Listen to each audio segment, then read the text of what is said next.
अब तक पूरे भारत को पता चल चुका है कि 10 नवंबर 2025 की शाम 7 बजे लाल किला मेट्रो स्टेशन के सामने एक धमाका हुआ था, जिसमें लगभग 10 से 15 लोगों की जान जा चुकी है और 25 लोगों से भी ज्यादा इंजर्ड हो चुके हैं। अभी मैं यहाँ पे अपनी कोई थ्योरी लगाने नहीं आया हूँ कि ब्लास्ट से जस्ट 2 से 3 दिन पहले फरीदाबाद में ऑलमोस्ट 3 टन एमोनियम नाइट्रेट मिला था। और आसान भाषा में अगर बताऊं तो एमोनियम नाइट्रेट होता है इंडस्ट्रियल एक्सप्लोजिव्स का एक रॉ मटेरियल। अब वो इस चीज से लिंक था नहीं था, हम उस पर बात नहीं करेंगे। हम बात करेंगे UAPA, unlawful activities prevention act 1967। अब मैंने लाल किला ब्लास्ट की बात करने के बाद ये UAPA एक्ट कहां से उठा लिया। अभी कुछ आने वाले दिनों में आप इस UAPA एक्ट के बारे में news channels and YouTube channels पर काफी ज्यादा सुनने वाले हो। UAPA एक्ट के अंडर में ही ये जो लाल किला ब्लास्ट हुआ है, इसका केस दिल्ली पुलिस ने रजिस्टर किया है। एंड UAPA एक्ट की एक और चीज, ब्लास्ट से जस्ट 12 दिन पहले महाराष्ट्र ATS की स्क्वाड ने पुणे से एक IT एम्प्लॉय को उठाया था, उसे भी 28 अक्टूबर 2025 को UAPA एक्ट के अंडर में ही उठाया था। अब ये UAPA एक्ट कब बना था, क्यों बना था, किस लिए बना था और किसके लिए बना था। UAPA एक्ट का मतलब है अनलॉफुल एक्टिविटीज प्रिवेंशन एक्ट और इसको 1967 में पहली बार लाया गया था। अब इस एक्ट का सबसे मेन ऑब्जेक्टिव था to prevent terrorism and anti national activities जो इंडिया की इंटीग्रिटी, सोवरेनिटी एंड सिक्योरिटी पर सवाल उठा दें। फिर 1967 के बाद मिनिस्ट्री ऑफ होम अफेयर्स ने बीच बीच में इस एक्ट में काफी ज्यादा अमेंडमेंट भी करे हैं, पर जो पहला मेन अमेंडमेंट था वो आया था 2004 में। अब ये 2004 का मेजर अमेंडमेंट इसलिए आया था क्योंकि उस साल POTA, POTA, prevention of terrorism act को रिपील कर दिया गया था। एंड उसके बाद UAPA के अंडर में 2 प्रोविजंस ऐड कर दिए गए थे और वो 2 प्रोविजंस थे terrorist act and terrorist organisations. And in provisions में ऐड किया गया था कि भाई कौन कौन सा एक्ट एक टेररिस्ट एक्ट के अंडर में आएगा एंड कौन कौन सी ऑर्गेनाइजेशंस हैं, उनकी क्या क्या एक्टिविटीज हैं जिनको टेररिस्ट ऑर्गेनाइजेशंस के अंडर में लाके बैन किया जा सकता है। अब 2004 के 4 साल बाद 2008 में जब 26/11 का हमला हुआ था मुंबई पर, उस हमले के बाद इस एक्ट को काफी ज्यादा स्ट्रॉन्ग कर दिया गया था एंड इसके अंडर में आने वाली टेररिस्ट एक्टिविटीज की एक्सप्लेनेशंस को भी काफी ज्यादा वाइड कर दिया गया था। अब 2008 के एग्जैक्ट 4 साल बाद 2012 में UAPA एक्ट में एक ऐसा प्रोविजन एंड एक ऐसा अमेंडमेंट किया गया था जिसने टेररिज्म की बैकबोन पर डायरेक्ट हमला किया था। और वो प्रोविजन था कि इसमें properties and economic related terrorism activities को भी इंक्लूड कर दिया गया था। कई बार अलग अलग तरीके से टेररिस्ट ऑर्गेनाइजेशंस को पैसे मिलते हैं, फंड्स मिलते हैं अपनी टेररिस्ट एक्टिविटीज को कंटिन्यू रखने के लिए। अब वो जो फंडिंग है, वो जो फंड करते हैं लोग, उनके ऊपर डायरेक्ट अटैक करने के लिए ही ये प्रोविजन लगाया गया था। इसके अंडर में एक्सप्लेन किया गया था कि कैसे कोई प्रॉपर्टी अगर टेररिस्ट ऑर्गेनाइजेशन या फिर टेररिज्म के लिए यूज हो रही है तो उसको कॉन्फिस्केट एंड बैन किया जा सकता है। प्लस अगर कोई इंडिविजुअल या फिर कोई ऑर्गेनाइजेशन टेररिज्म को फंड कर रही है, उसके अगेंस्ट में एक्शन लेने के लिए भी इसमें अमेंडमेंट किया गया था। अब जैसा कि मैंने शुरुआत में बताया था कि जो मिनिस्ट्री ऑफ होम अफेयर्स है वो UAPA एक्ट में टाइम टू टाइम चेंजेस करते रहती है, बट 2012 के बाद जो मेजर अमेंडमेंट हुआ था वो हुआ था 2019 में।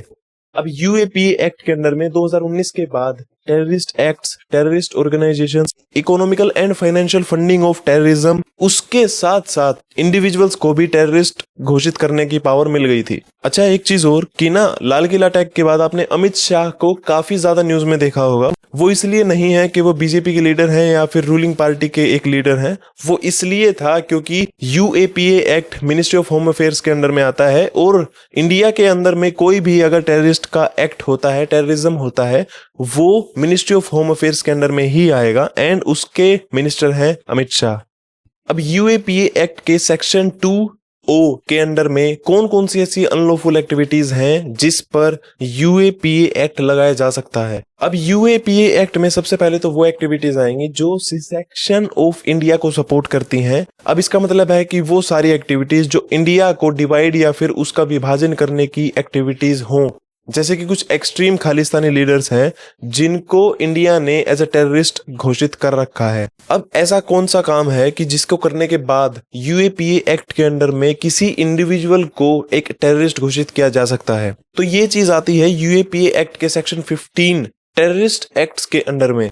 और इसके अकॉर्डिंग अगर कोई इंडिविजुअल हथियारों का, बॉम्ब्स का एंड एक्सप्लोजिव्स का यूज करता है पब्लिक सेफ्टी को थ्रेटन करने के लिए, वो एक टेररिस्ट घोषित किया जा सकता है। या फिर कोई इंडिविजुअल इन तीनों चीजों का यूज करके किसी को मार देता है या फिर प्रॉपर्टी को डैमेज करता है, जैसे कि कोई ब्लास्ट हो गया या फिर कोई पब्लिक किलिंग हो गई एटसेट्रा। और इस सेक्शन के लास्ट में वो पार्ट आएगा कि अगर कोई इंडिविजुअल किसी एसेंशियल सर्विस को रोकने की कोशिश करेगा या फिर गवर्नमेंट को इंटिमिडेट करने की कोशिश करेगा किसी भी तरीके से, that can be booked under this section. तो ये बात हो गई टेररिस्ट इंडिविजुअल्स की। अब वो कौन सी ऑर्गेनाइजेशंस हैं जो इस एक्ट के अंडर में लाई जा सकती हैं? तो टेररिस्ट ऑर्गेनाइजेशंस आएंगी section 35 of UAPA act of 1967। और अगर इस सेक्शन को कोई वोलेट करता है तो सेंट्रल गवर्नमेंट किसी भी ऑर्गेनाइजेशन को टेररिस्ट ऑर्गेनाइजेशन घोषित कर सकती है, जैसे कि कुछ टेररिस्ट ऑर्गेनाइजेशंस हैं लश्कर-ए-तैयबा, जैश-ए-मोहम्मद या फिर इंडियन मुजाहिदीन एटसेट्रा। और ये वही सेक्शन 35 ऑफ यूएपीए एक्ट है जिसमें 2019 में अमेंडमेंट करने के बाद सिर्फ ऑर्गेनाइजेशंस ही नहीं, इंडिविजुअल्स को भी इसके अंडर में बुक किया जाने लगा था। और वो किया गया था सेक्शन 35 का सेकेंड अमेंडमेंट। और इसके सबसे बढ़िया एग्जाम्पल है हाफिज सईद एंड मसूद अजहर, जिनको सेक्शन 35(2)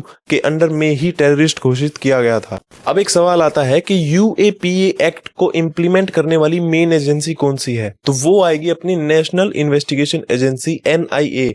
एनआईए ही वो एजेंसी है जो प्राइमरीली इस एक्ट पर इन्वेस्टिगेशन करती है, but with permission state police भी इस एक्ट पर काम कर सकती है। एंड जो एनआईए के डायरेक्टर जनरल हैं, उनके पास पावर होती है कि विदाउट सेंट्रल गवर्नमेंट्स अप्रूवल वो किसी भी टेररिस्ट ऑर्गेनाइजेशन या फिर किसी भी टेररिस्ट एक्ट में यूज होने वाली टेररिस्ट प्रॉपर्टी को सीज कर सकते हैं।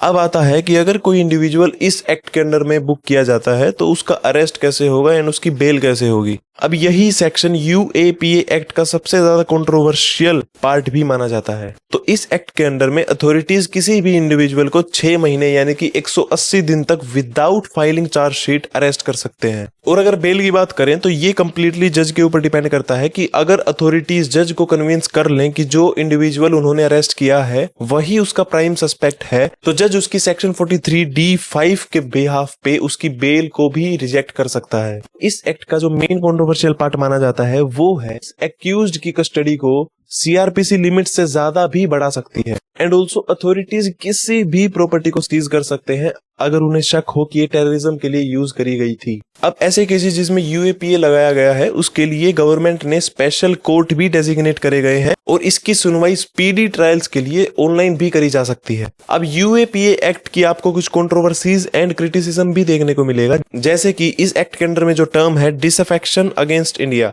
बोला जाता है कि भाई उसका काफी ब्रॉड मीनिंग है और उसको काफी ज्यादा मिसयूज भी करा जा सकता है। और कुछ लोग दूसरी कंट्रोवर्सी बनाते हैं ग्रांट ऑफ बेल के ऊपर जो आता है सेक्शन 43(d)(5) के ऊपर, जिसके बिहाफ पर इट इज ऑलमोस्ट इम्पॉसिबल कि जज जो प्राइम सस्पेक्ट है उसको बेल ग्रांट करेगा। अब मैं आपको एक इंटरेस्टिंग बात बताता हूं कि एनसीआरबी के एक डाटा के हिसाब से यूएपीए का कन्विक्शन रेट सिर्फ 2 से 3% है।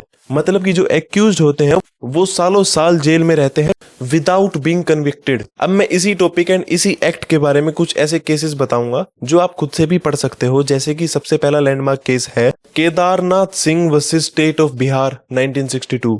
अब दूसरा केस है एनआईए वर्सेस जहूर वटाली 2019। अब इस केस में सुप्रीम कोर्ट ने सेक्शन 43(d)(5) के अंडर में स्ट्रिक्ट बेल कंडीशंस लगा रखी हैं। अगर मैं आपको यूएपीए एक्ट का करंट स्टेटस बताऊं तो 2015 से लेकर 2023 तक 8000 से ज्यादा लोग इस एक्ट के अंडर में अरेस्ट करे गए हैं। तो ये था UAPA, unlawful activities prevention act of 1967।